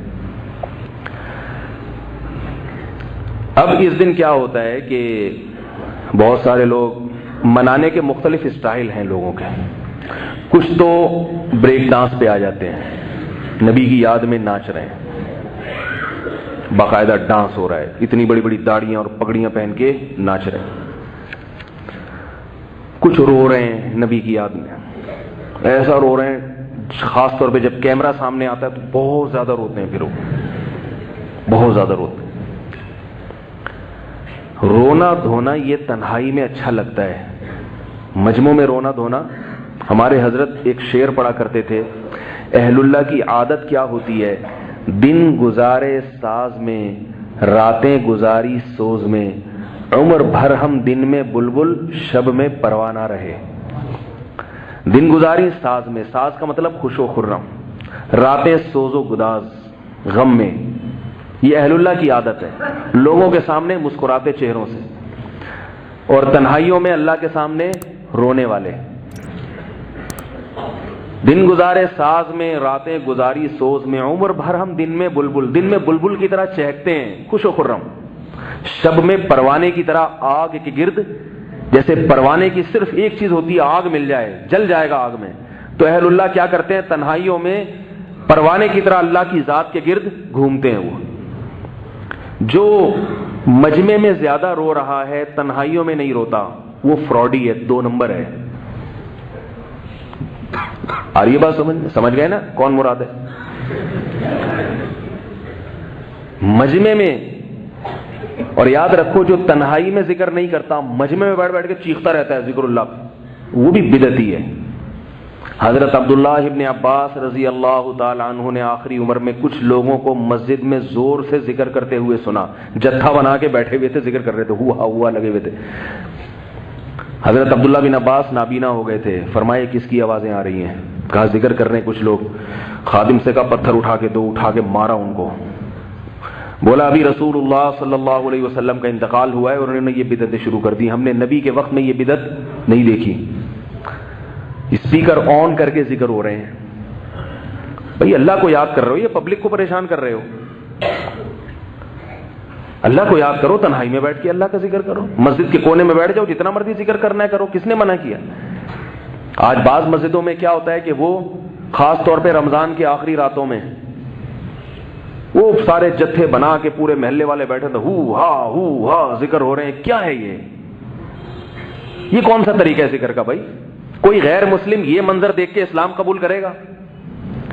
دیکھو نماز کو دیکھ کے بہت سے غیر مسلموں نے اسلام قبول کیا, اتنی خوبصورت عبادت ہے. روزے کو دیکھ کے بہت سے غیر مسلموں نے اسلام قبول کیا, مگر یہ اس طرح مسٹنڈوں کی طرح بیٹھا ہوگا نا, ہو ہا کر رہا ہوگا, وہ کہے گا یہ بھی کچھ ہمارے یہاں کچھ ہوتے ہیں دیوانے, یہ بھی وہی ہیں. جو سنت طریقہ ہے اور جو صوفیاء کرام بعض دفعہ ضربیں بتاتے ہیں کہ اللہ ہو کی ضربیں لگائی جائیں, وہ ضربیں بذات خود مقصود نہیں ہوتی. وہ کیا ہوتا ہے, اللہ کا نام دل میں بٹھانے کے لیے ایک مشق کرائی جاتی ہے, اس کو سنت نہیں سمجھا جاتا. تو جب وہ قرار نصیب ہوتا ہے تو وہ چھڑوا دیتے ہیں. اس میں بھی یہ ضروری ہے کہ اگر وہ پبلک کو اکٹھا کر کے باقاعدہ اعلان کر کے مجلس ہوگی تو وہ بھی بدعت بن جائے گی, وہ بھی بدعت بن جائے گی. ایک صاحب میرے پاس آئے رمضان میں کہ میں اپنی مسجد میں خانقاہ کھول رہا ہوں. میں نے کہا جی ماشاءاللہ آپ کو خلافت ملی, ہاں فلاں سے کے لیے اچھی بات. میں نے کہا کیا کریں گے؟ کہہ رہے میں اس طرح لوگوں کو جمع کر کے ذکر کرواؤں گا. میں نے کہا رہنے دو بھائی, آپ کو اللہ کا واسطہ. ہوا کا لوگوں کو بڑا شوق ہے, پوری پبلک اکٹھی ہو جائے گی. دکانداری نہ چلاؤ, لوگوں کی اصلاح کرو بھائی. خیر وہ واقعی نیک آدمی تھے تو میرے مشورے پر انہوں نے عمل کیا. تو پوچھنے آ گئے نا پہلے کہ احتیاطاً میں کوئی ایسا کام نہ کروں جو شریعت کے خلاف چل جائے. اس لیے میرے بھائی اللہ کے نبی حضرت عبداللہ ابن عباس رضی اللہ تعالیٰ عنہ نے لوگوں کو ذکر نہیں کرنے دیا. اب کوئی یہ کہے کہ دیکھو لوگوں کو ذکر سے روک رہے ہیں, یہ ذکر سے نہیں روک رہے, اس طریقے سے ذکر سے روک رہے ہیں. میں نے ایک بیان میں کہا کہ جو عاملوں کے پاس جا کے ذکر کرتے ہیں نا, وہ دماغی توازن خراب ہو جاتا ہے ان کا تھوڑے دنوں میں. تو میرے خلاف کمنٹس آئے فیس بک پہ کہ یہ لوگوں کو ذکر سے روک رہا ہے, اور یہ اس نے دعویٰ کیا کہ ذکر کرنے سے انسان پاگل ہو جاتا ہے. حالانکہ قرآن میں تو جگہ جگہ ذکر کرنے کا حکم ہے, قرآن میں جگہ جگہ ذکر کرنے کا حکم ہے, مگر قرآن میں یہ کہیں نہیں کہا کہ جب یہ جو ہم ذکر کا حکم دے رہے ہیں اس کے لیے فلاں پیر صاحب کے پاس جاؤ اور ان کی مجلس میں بیٹھ کے یوں سر ہلاؤ اور جتھے بنا کے کرو. یہ کہاں لکھا ہے قرآن میں؟ اور فلاں کے مشورے پہ کرو, یہ کہاں لکھا ہے قرآن میں بھائی؟ تو یہ جو روحانی پیر ہیں ان کی بات کر رہا ہوں, روحانی علاج والے پیر جو ہمارے مشائخ بزرگ ہیں, وہ جو ذکر بتاتے ہیں وہ تو ہر ایک کی حالت کو دیکھ کے کہ بھئی یہ اس کو اس ذکر سے فائدہ ہوگا, اس میں اللہ کی محبت آئے گی, اس کو اس ذکر سے اللہ کی محبت. وہ جن چڑیل بھگانے کے لیے نہیں ہوتے, وہ اللہ کی محبت پیدا کرنے کے لیے ہوتے ہیں. وہ ہر ایک کے حالات کے لحاظ سے مختلف ہو سکتے ہیں, لیکن یہ جو جنات بھگانے والے لوگ جو ذکر کراتے ہیں یہ سب دماغی توازن کی خرابی ہے. اور یاد رکھو کسی کے قبضے میں جن نہیں ہوتا, یہ فلسفہ ہی غلط ہے. جنات کو قبضے میں کرنا ممکن نہیں ہے, جنات نے ان عاملوں کو قبضے میں کیا ہوا ہوتا ہے. یہ بات قرآن سے ثابت ہے, یہ میرا موضوع نہیں ہے, میں پھر کسی اور وقت بتاؤں گا انشاءاللہ اس پر. یہ جو لوگ کہتے ہیں نا انہوں نے جنات 10,000 جنات قابو میں, جھوٹ بول رہا ہے, بکواس کر رہا ہے, الو بنا رہا ہے آپ کو. ایک جن بھی اس نے قابو میں نہیں کیا ہوا.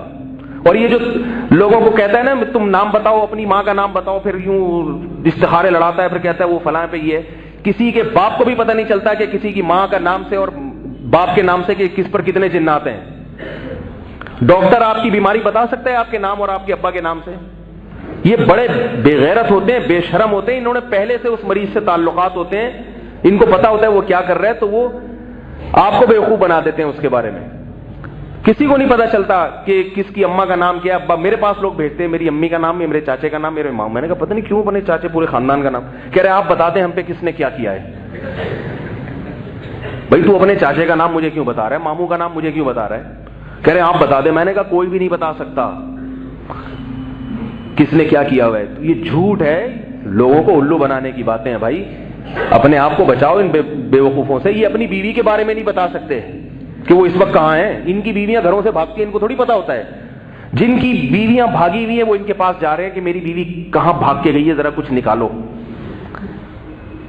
یہ نہیں پوچھتے کہ تیری جو بھاگی ہوئی ہے وہ پکڑائی میں آئی ہے اب تک. بعض دفعہ ان کی باتیں سچ نکل جاتی ہیں, اس سے لوگ دھوکے میں آتے ہیں. یاد رکھو جو عامل کہے نا تمہاری بیوی فلاں جگہ ہے, سمجھ لو کہ یہ اس نے عمل سے نہیں بتایا, اس کے تمہاری بیوی سے تعلقات ہیں. اس کو پتا ہے کہ وہ وہاں بیٹھی ہوئی ہے, وہ یا کسی ایسی عورت سے تعلقات ہیں جو آپ کی بیوی پہ نظر رکھی ہوئی ہے. اس نے پہلے اس کو انفارم کر دیا کہ وہ بھاگنے والی ہے, لہذا جب یہ بندہ آئے گا تو اس کو بتا دینا. جب تم سچ بتاؤ گے یہ تم پر اور اعتماد کر کے تمہارے ہاتھ پاؤں چومنا شروع کر دے گا. سب فراڈ ہے. اور بار بار بتا دوں, یہ روحانی والے چاہے دیوبندی ہوں, چاہے بریلوی ہوں, چاہے اہل حدیث ہوں, چاہے کسی بڑے بزرگ کے خلیفہ ہوں, یہ سارے فراڈی ہیں, سارے فراڈی ہیں. اس لیے مجھے یہ نہ کہا کرو کہ وہ فلاں ادارے کے مفتی ہیں, وہ فلاں ادارے میں بزرگ ہیں. آپ ان کو کہہ رہے ہو سب ایک جیسے ہیں. روحانی علاج کے نام پہ جتنے رسالے نکل رہے ہیں سب ٹوپی ڈرامہ ہے, کوئی حقیقت نہیں ہے ان کی. اور یاد رکھو بڑے بڑے مفتی ہیں جو لوگوں کو الو بنا رہے ہیں, وہ مفتی ہیں نہیں, نام کے ساتھ مفتی لگا لیا ہے انہوں کے. مفتی کے پاس اتنا ٹائم کہاں ہوتا ہے. میرے پاس کل ایک صاحب آئے کہ سروائیکل پین ہے اور یوں بہت دنوں سے, تو ہمارے قریب میں ایک عامل صاحب ہیں, آج کل وہ مفتی بھی ہیں, وہ بہت دم درود کر رہے ہیں. انہوں نے میرا بنیان سونگ کے بتایا کہ آپ پر کسی نے کچھ کیا ہوا ہے. میں نے کہا کسی کے پجامے اور بنیان سے جنات کا کوئی تعلق, بولو بھائی, کسی کے پجامے سے اور بنیان سے نہیں پتا چلتا کہ کس پر کیا جن ہے. یہ جھوٹ بکواس کر رہا ہے. کہہ رہے نہیں آپ اتنے بڑے بزرگ کو ایسا. میں نے کہا وہ بزرگ نہیں ہے, الو کا پٹھا ہے. اور کتنی گالیاں دلواؤ گے مجھ سے بھائی, جھوٹ بول رہا ہے. کیا کروں, افسوس اس پر ہوتا ہے کہ بیڑا غرق کر دیا انہوں لوگوں کا. اور میرے بیان سن کے پھر جا رہا ہوتا ہے اس کے پاس. کہہ رہے نہیں میں نے 6 آدمیوں کو دکھایا, سب نے کہا ہے, سب نے جھوٹ بولا ہے, کوئی کچھ نہیں. اگر ہے جن تو آیت الکرسی پڑھو, خود پڑھ لو, امام صاحب سے پڑھوا کے دم کروا لو کسی بھی, وہی فائدہ ہوگا. ان کے پاس کچھ بھی نہیں ہے. بعض یہ کہتے ہیں کہ قرآن سے ہم علاج کر رہے ہیں, وہ بھی جھوٹ بولتے ہیں. قرآن کے نام پہ سیڑھیاں چل رہی ہیں, وہ بھی جھوٹ ہے. قرآن سے وہ جادو کر رہے ہیں حقیقت میں. یاد رکھو جیسے قرآن سے جادو اترتا ہے, قرآن سے جادو چڑھتا بھی ہے. قرآنک سیڑھی آئی بھی ہے, کیونکہ سادگی نے لوگوں کو بہت الو بنایا ہوا ہے. اور کہتے ہیں تبلیغ کے بہت بڑے کوئی اکابر ہیں, یہ تبلیغ والے یہ کام نہیں کرتے. اور اگر تبلیغ کے کوئی اکابر ہیں تو خدا کی قسم وہ بھی فراڈی ہے, وہ بھی فراڈی ہے. تبلیغ والوں کو اس نے بیوقوف بنا کے وہاں تک پہنچ گیا. وہ کیا ہے, قرآن کی سیڑھیاں تقسیم کی ہوئی ہیں کہ جناب وہ یہ آیتیں اتنی دفعہ سنیں گے تو جن اترے گا. حالانکہ اس سے کیا ہو رہا ہے کہ جب آپ ایک دماغ میں تصور رکھ کے 1-1.5 گھنٹے تک وہ سنتے ہو تو آپ پہ اثرات ہونا شروع ہو جاتے ہیں, الٹیاں ہوتی ہیں. وہ الٹیاں ہونا آپ اس کی علامت ہے کہ آپ پہ جادو چڑھ رہا ہے. وہ بیچارہ مریض سمجھ رہا ہوتا ہے کہ مجھ پہ جادو اتر رہا ہے. تو سب الو بنانے والی باتیں ہیں, کسی کو نہیں مانا کرو. کوئی کرتا ہے نا یہ بنیان دیکھ کے, پجامے دیکھ کے بتا رہے میرے پاس لے کر آؤ, تو بچاؤ اپنے آپ کو ان چیزوں سے. اللہ اس کے رسول صلی اللہ علیہ وسلم کی اطاعت کرو, فرما برداری کرو. نبی صلی اللہ علیہ وسلم پر جب جادو ہوا تھا اللہ نے سورہ فلق سورہ ناس اسی لیے نازل کی تاکہ آپ کی امت کو یہ تحفہ ملے اور کسی فلیتے کے پاس جانے کی ضرورت نہ پڑے تمہیں. یہ آیت الکرسی پڑھو, قل اللہ پڑھو, یہ اپنے اوپر دم کرو اور کسی کے پاس جانے کی ضرورت نہیں ہے. جب ان چیزوں کو چھوڑو گے اللہ اس کے رسول کی اطاعت کو تو اللہ تمہیں پھر ان لوگوں میں الجھائے گا. وہ شیطان تمہیں ان چیزوں میں ڈالے گا. پھر بات کو ختم کرتا ہوں. یہ جب عاملوں کا نام آتا ہے تو میرا دماغ پھر, کیونکہ میں اپنے رشتہ داروں کو دیکھ رہا ہوں, وہ جا رہے ہیں, سگے چاچے سگے ماموں جا رہے ہیں. ایک دن میرے سگے رشتہ دار نے کہا, بہت قریبی ہیں, ممکن ہے بیان سنے تو غصہ ہو اس لیے نام نہیں لے رہا ان کا. انہوں نے کہا وہ آپ کے فلانے قریبی بزرگ نے فلانے کی جن کے ذریعے آپریشن کروا کے پتھری نکالی. میں نے کہا نہیں نکالی, جھوٹ بول رہا ہے وہ. جن کے ذریعے کسی کے گردے کی پتھری نکالنا کسی کے باپ میں دم نہیں ہے, خدا کی قسم. آپریشن کرنا جن کے ذریعے, وہ کہہ رہے ہیں جنات تو کر سکتے. میں نے کہا کر سکتے, اس کے مشورے پہ نہیں کر سکتے. میں نے کہا یہ میرا موبائل پروفائل پر ہے, اس کو بولو جنات کے ذریعے اس کو سائلنٹ پہ کر دے. یہاں پہ میں بیٹھا ہوا ہوں, نہیں کر کے دکھا سکتا. جو جن موبائل کو سائلنٹ پہ نہ کر سکے وہ آپریشن کہاں سے کرے گا؟ ڈاکٹر بننے کے لیے تو بہت بڑا انجینئر ہونا چاہیے. اور یاد رکھو یہ جو واقعات ہوتے ہیں نا, یوں کر دیے, یہ سب شعبدے ہوتے ہیں, نظر کے دھوکے ہوتے ہیں. نظر کا دھوکہ ایک باقاعدہ فن ہے, یہ سیکھا جاتا ہے. دیکھ نہیں رہے یوٹیوب پہ آج کل کیسے میجک شو آ رہے ہیں, جناب اس سے رومال سے کبوتر بنا کے نکال دیتا ہے, تو وہ نظر کا دھوکہ ہوتا ہے. تو ان کے پاس بھی نظر کے مسمرزم ہوتا ہے, نظر کے دھوکے ہوتے ہیں. بعض دفعہ یہ بتا دیتے ہیں آپ کی جیب میں کیا ہے، بعض دفعہ بتا دیتے ہیں، دماغ پڑھ لیتے ہیں بعض دفعہ مسمرزم کر کے، لیکن اس سے کچھ بھی نہیں ہوتا. بتا دیا تو کیا ہے جیب میں، دیکھ کے بتا دو جیب میں کیا ہے. اس سے نہ اس کو کوئی آپ کی بگڑی بنا سکے گا یہ، نہ آپ کا کوئی نقصان پہنچا سکے گا. اور ان لوگوں کا بزرگی سے کوئی تعلق نہیں ہوتا، یہ بزرگ بن کے بیٹھے ہوئے ہوتے ہیں الو بنانے کے لیے لوگوں کو. چیخ چیخ کے تھک گئے مگر اپنے مولویوں کی سمجھ میں نہیں آ رہا باقیوں. پھر کوئی دیکھتا ہوں کوئی بہت بڑے مولوی صاحب جا کے کسی فراڈی سے بیعت ہو جاتے ہیں جا کے. دارالعلوم کورنگی کے مفتی، جامعۃ الرشید کے استاذ، وہ ایسے روحانی عاملوں کے ہاتھ پہ بیعت ہیں. حالانکہ دارالعلوم ہمارے لیے نظر میں قابل احترام ادارہ ہے، ان کے علماء ہمارے اکابر ہیں، مگر وہ عالم بھی اگر کسی فراڈی کے ہاتھ پہ، روحانی کے ہاتھ پہ بیعت ہوگا تو یاد رکھو میں پھر بھی اس روحانی کو نہیں مانگوں گا. میں کہوں گا کہ یہ روحانی اتنا بڑا فراڈی ہے کہ اس نے ایسی چال چلی ہے کہ اس نے اتنے بڑے عالم کو بیوقوف بنا دیا. ایک صاحب میرے پاس آئے، بس آخری بات کر کے بیان ختم کرتا ہوں. کہنے لگے کہ یہ جو ہے نا وہ فلانا عامل جس کو آپ فراڈی کہتے ہیں اس کے ہاتھ پہ تو شیخ الحدیث بیعت ہیں. میں نے کہا اس شیخ الحدیث کے بیعت ہونے سے میں یہ نہیں کہوں گا کہ وہ فراڈی نہیں ہے، میں یہ کہوں گا وہ اتنا بڑا فراڈی ہے کہ اس نے شیخ الحدیث کو بھی بیوقوف بنا دیا. یہ فارمولہ یاد رہے گا. جب کسی بڑے بزرگ کو دیکھو نا اس روحانی کے ہاتھ میں بیعت ہو رہا ہے، جو تمہیں بیٹھ کے ذکر کرا رہا ہے اور کہہ رہے اس سے تمہارے جنہ اور سارے مسائل حل ہو جائیں گے، جو تمہیں ذکر کرا رہا ہے نا اللہ کی محبت پیدا کرانے کے لیے، بس وہ تو اللہ والا ہے.